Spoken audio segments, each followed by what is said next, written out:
ప్రెగ్నెన్సీలో షుగర్ వ్యాధి వస్తే అనేక రకమైన సమస్యలు రావచ్చని మీకు తెలుసా?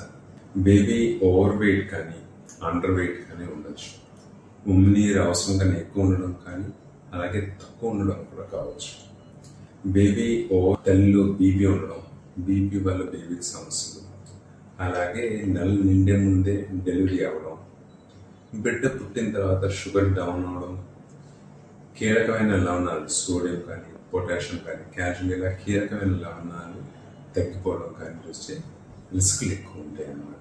అందుకే ప్రెగ్నెన్సీలో షుగర్ ఉందా లేదా అనేది ఫస్ట్ కనుక్కోవాలి. ఒకవేళ ఉంటే కనుక జాగ్రత్తగా మందులతో తగ్గించుకొని అండ్ కంట్రోల్లో పెట్టుకుంటే కనుక మనకి హెల్దీ బేబీ అనేది డెలివరీ అవుతుంది అనమాట. Hello, this is doctor Gautam Meher, consultant endocrinologist and Gautam's diabetes and hormone care. ప్రెగ్నెన్సీలో షుగర్ గురించి కనుక్కోవాలంటే మా అకౌంట్ ఫాలో అవ్వండి.